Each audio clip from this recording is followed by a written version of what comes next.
Warning: Dungeons & Dragons contains material that is not suitable for children, people with heart conditions, weak-minded individuals, or anyone easily offended. If you are included in that list, then please stop watching this video now, for your own safety. Everyone else, sit back, relax, and enjoy the video.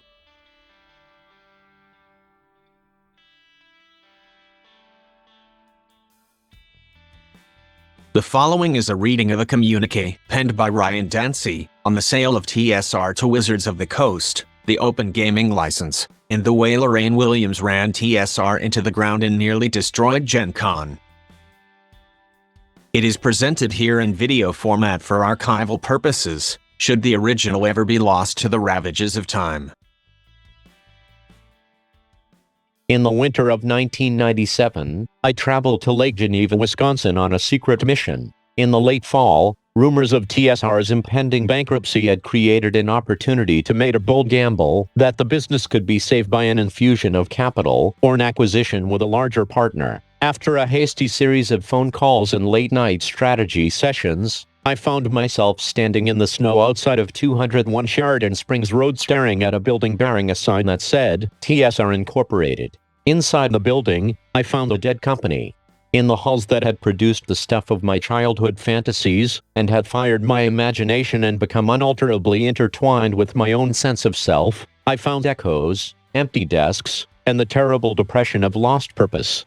The life story of a tree can be read by a careful examination of its rings. The life story of a corporation can be read by a careful examination of its financial records and corporate minutes. I was granted unprecedented access to those records. I read the TSR corporate logbook from the first page penned in haste by Gary Gygax to the most recent terse minutes dictated to a lawyer with no connection to hobby gaming. I was able to trace the meteoric rise of D&D as a business, the terrible failure to control costs that eventually allowed a total outsider to take control away from the founders, the slow and steady progress to rebuild the financial solvency of the company, and the sudden and dramatic failure of that business model. I read the euphoric copyright filings for the books of My Lost Summers, Player's Handbook, Fiend Folio, Oriental Adventures.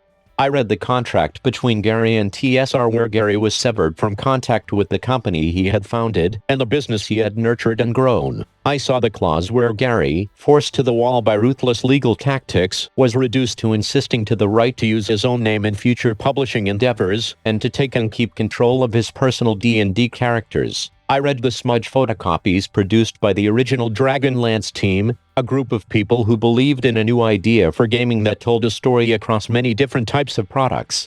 I saw concept artwork evolve from lizard men with armor to unmistakable draconians. I read Tracy Hickman's one-page synopsis of the Dragonlance story. I held the contract between Tracy and Margaret for the publication of the 3 Chronicles novels. I read the contract between Ed Greenwood and TSR to buy his own personal game world and transform it into the most developed game setting in history, the most detailed and explored fantasy world ever created. And I read the details of the Random House distribution agreement, an agreement that TSR had used to support a failing business and hide the fact that TSR was rotten at the core.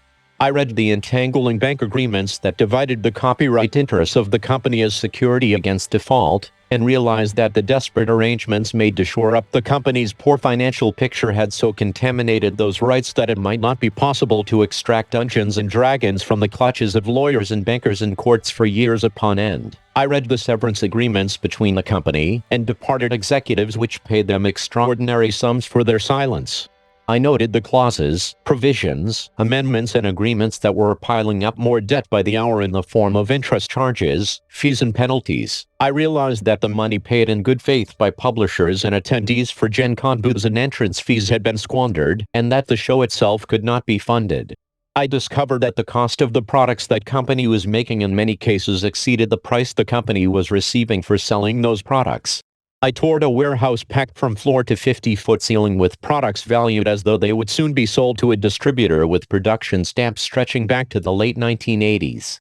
I was 10 pages into a thick green bar report of inventory, calculating the true value of the material in that warehouse when I realized that my last 100 entries had all been $0. I met staff members who were determined to continue to work, despite the knowledge that they might not get paid, might not even be able to get into the building each day. I saw people who were working on the same manuscripts they'd been working on 6 months earlier, never knowing if they'd actually be able to produce the fruits of their labor. In the eyes of those people, many of whom I have come to know as friends and co-workers, I saw defeat, desperation, and the certain knowledge that somehow, in some way, they had failed.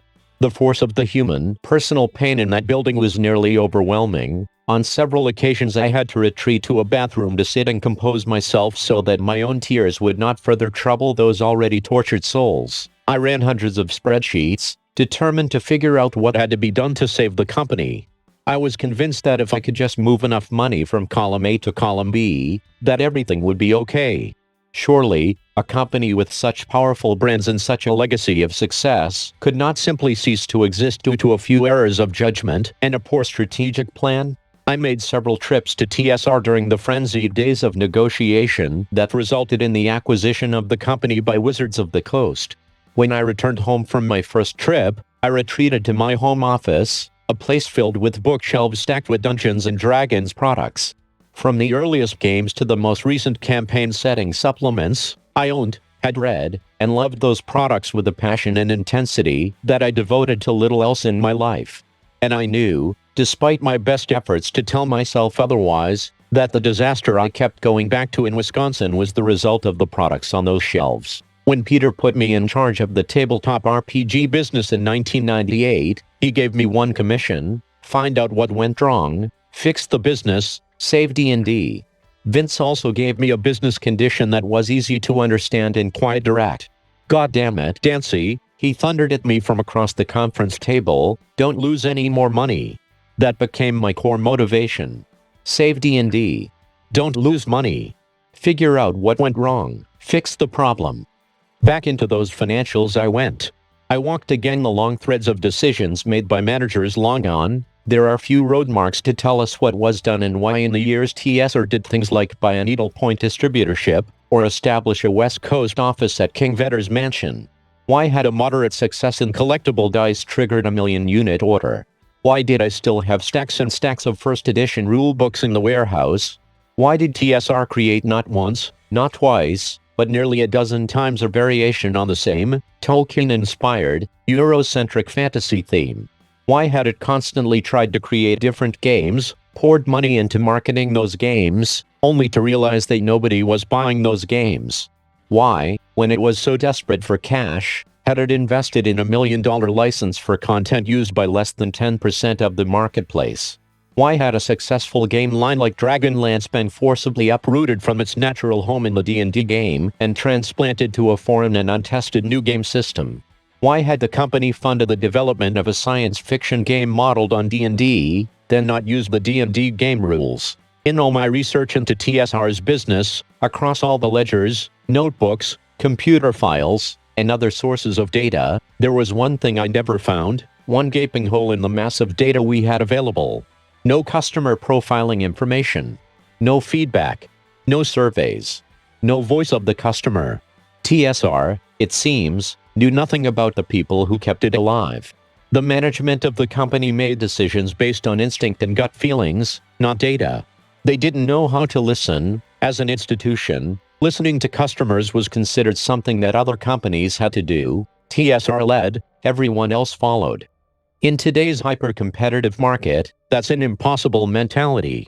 At Wizards of the Coast, we pay close attention to the voice of the customer. We ask questions. We listen. We react. So, we spent a whole lot of time and money on a variety of surveys and studies to learn about the people who play role-playing games. And, at every turn, we learned things that were not only surprising, they flew in the face of all the conventional wisdom we'd absorbed through years of professional game publishing. We heard some things that are very, very hard for a company to hear. We heard that our customers felt like we didn't trust them.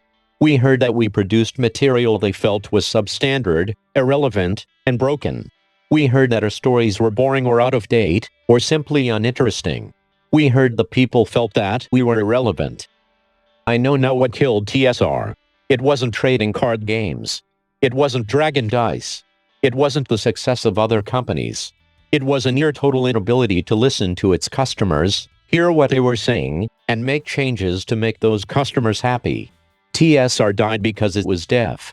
Amazingly, despite all those problems, and despite years of neglect, the D&D game itself remained, at the core, a viable business. Damaged? Certainly. Ailing? Certainly. But savable? Absolutely. Our customers were telling us that TUI was too restrictive, limited their creativity, and wasn't fun to play. We can fix that. We can update the core rules to enable the expression of that creativity. We can demonstrate a commitment to supporting your stories, your worlds. And we can make the game fun again. Our customers were telling us that we produced too many products, and that the stuff we produced was of inferior quality. We can fix that. We can cut back on the number of products we release, and work hard to make sure that each and every book we publish is useful, interesting, and of high quality. Our customers were telling us that we spent too much time on our own worlds, and not enough time on theirs. Okay, we can fix that. We can reorient the business towards tools, towards examples, towards universal systems and rules that aren't dependent on owning $1,000 of unnecessary materials first. Our customers were telling us that they prefer playing D&D nearly 2-to-1 over the next most popular game option. That's an important point of distinction. We can leverage that desire to help get them more people to play with by reducing the barriers to compatibility between the material we produce and the material created by other companies. Our customers told us they wanted a better support organization. We can pour money and resources into the RPGA and get it growing and supporting players like never before in the club's history. 10,000 paid members and rising, nearly 50,000 unpaid members, numbers currently skyrocketing. Our customers were telling us that they want to create and distribute content based on our game. Fine, we can accommodate that interest and desire in a way that keeps both our customers and our lawyers happy. Are we still listening? Yes, we absolutely are. If we hear you asking us for something we are not delivering, we'll deliver it. But we are not going to cater to the specific and unique needs of a minority if doing so will cause hardship to the majority. We're going to try and be responsible shepherds of the D&D business, and that means saying no to things that we have shown to be damaging to the business and that aren't wanted or needed by most of our customers. We listened when the customers told us that alternity wasn't what they wanted in a science fiction game. We listened when customers told us that they didn't want the confusing, jargon-filled world of Planescape. We listened when people told us that the Ravenloft concept was overshadowed by the products of a competitor. We listened to customers who told us that they want core materials, not world materials. That they buy Dungeon magazine every 2 months at a rate twice that of our best-selling standalone adventures. We're not telling anyone what game to play. We are telling the market that we are going to actively encourage our players to stand up and demand that they be listened to, and that they become the center of the gaming industry, rather than the current publisher-centric model. Through the RPGA, the open gaming movement, the pages of Dragon magazine, and all other venues available, we want to empower our customers to do what they want, to force us and our competitors to bend to their will, to make the products they want made. I want to be judged on results, not rhetoric. I want to look back at my time at the helm of this business and feel that things got better, not worse. I want to know that my team made certain that the mistakes of the past wouldn't be the mistakes of the future.